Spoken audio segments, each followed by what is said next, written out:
शराब घोटाले में 16 को जेल, किसका क्या था रोल? 18 महीने में 16 गिरफ्तारी, क्या है ईडी की नई तैयारी? ईडी के सामने टूटेगा केजरीवाल का मौन, घोटाले का सबसे बड़ा विलेन कौन? 17 नवंबर 2021 को जब दिल्ली की नई शराब नीति आई तो किसी को अंदाजा नहीं था कि शराब के शौकीनों को एक साथ एक बोतल फ्री बांटने के पीछे का असली खेल क्या था। दिल्ली में शराब की दुकानों पर बेशुमार भीड़ होती थी। दिल्ली सरकार की कैबिनेट में इसका क्रेडिट लेने की होड़ मची थी।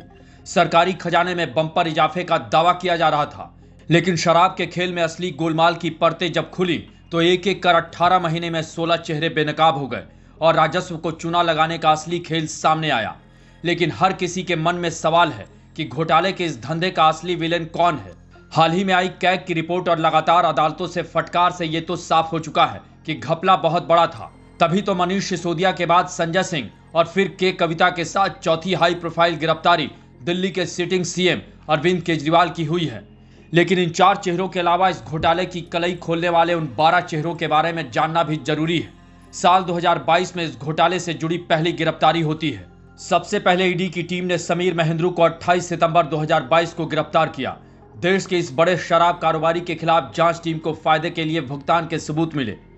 मनीष सिसोदिया के करीबी दिनेश अरोड़ा को 1 करोड़ देने का खुलासा हुआ।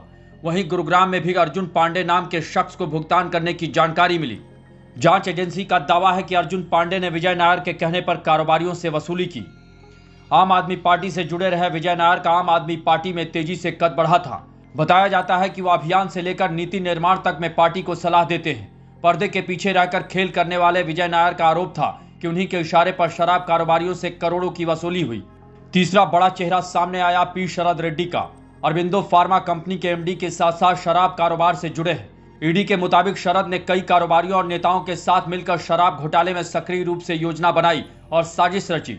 अब इस केस में शरद के सरकारी गवाह बनने से जांच की आंच सिसोदिया और केजरीवाल तक पहुंची। 9 अक्टूबर 2022 को सीबीआई की टीम ने हैदराबाद के कारोबारी अभिषेक बोइनपल्ली को पकड़ा। हालांकि इन्हें हाल ही में पत्नी की तबीयत खराब होने की वजह से जमानत मिली है। 10 नवंबर 2022 को ईडी ने केस के एक और आरोपी बिनोय बाबू को गिरफ्तार किया, जो उस वक्त शराब कंपनी पेरनोड रिकॉर्ड के अधिकारी थे। हालांकि 13 महीने जेल में रहने के बाद 8 दिसंबर 2023 को उन्हें सुप्रीम कोर्ट से जमानत मिली थी। वहीं 30 नवंबर 2022 को ईडी ने गुरुग्राम से कारोबारी अमित अरोड़ा को गिरफ्तार किया। दावा किया जाता है कि अमित अरोड़ा ने अपने बयानों से कई बार भारत राष्ट्र समिति की नेता और बीते 15 मार्च को गिरफ्तार हुई के कविता का नाम लिया था। देखा जाए तो ईडी और सीबीआई की टीम ने शराब घोटाले में 2 महीने के अंदर 6 लोगों को गिरफ्तार किया। उनसे पूछताछ में जैसे जैसे जांच आगे बढ़ी तो बाकी लोगों के नाम भी सामने आए। साल 2023 में सबसे पहली गिरफ्तारी पंजाब में अकाली दल के पूर्व विधायक के बेटे और शराब बनाने वाली बड़ी कंपनी ओएसिस ग्रुप के डायरेक्टर गौतम मल्होत्रा की हुई। 8 फरवरी को गौतम की गिरफ्तारी के अगले दिन ईडी की टीम ने 9 फरवरी को चैरियट एडवर्टाइजिंग के राजेश जोशी को पकड़ा।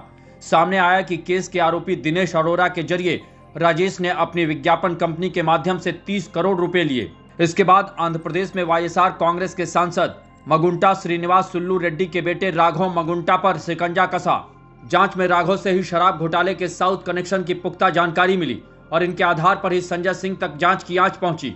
2022 में 6 गिरफ्तारियों के बाद 2023 में ताबड़तोड़ 8 गिरफ्तारियां हुई, जिसमें अमन धाल, अरुण पिल्लई और संजय सिंह मनीष सिसोदिया के करीबी होटल रेस्टोरेंट चेन की आड़ में करोड़ों की हेराफेरी करने वाले दिनेश अरोड़ा का भी ईडी से सामना हुआ। इन सभी 12 आरोपियों से लिंक पता करने के बाद 2023 की फरवरी में ही मनीष सिसोदिया को जांच टीम ने पकड़ा और फिर अक्टूबर 2023 में संजय सिंह को भी तिहाड़ भेजा गया। दिल्ली, गुरुग्राम, पंजाब, आंध्र प्रदेश, तेलंगाना कनेक्शन सामने आने के बाद 2024 में सबसे बड़ी गिरफ्तारी तेलंगाना के पूर्व सीएम के चंद्रशेखर राव की बेटी के कविता की हुई। बताया जाता है कि साउथ में शराब नीति की डीलिंग में उनकी अहम भूमिका थी और के कविता की गिरफ्तारी के बाद महज 1 हफ्ते में दिल्ली के मुख्यमंत्री अरविंद केजरीवाल को भी तिहाड़ जाना पड़ा। आपको बता दें कि ईडी ने अब तक केस में 6 चार्जशीट दाखिल की है, जिनमें एक्साइज पॉलिसी को तैयार करने से लेकर लागू करने तक कई गड़बड़ी सामने आई है। साथ ही राज्य सरकार के राजस्व को 2,873 करोड़ रुपए के घाटे का भी खुलासा हुआ है। आरोप है कि दक्षिण भारत के शराब कारोबारियों को फायदा पहुंचाने के लिए दिल्ली सरकार ने 136 करोड़ रुपए लाइसेंस फीस माफ की थी और इसके एवज में 100 करोड़ रुपए लिए थे। सूत्रों की माने तो अब जांच टीम के कविता और केजरीवाल को आमने सामने बिठाकर पूछताछ कर सकती है। इतना ही नहीं, ईडी ने अपने दस्तावेजों में अरविंद केजरीवाल को पूरे घोटाले का सरगना करार दिया है।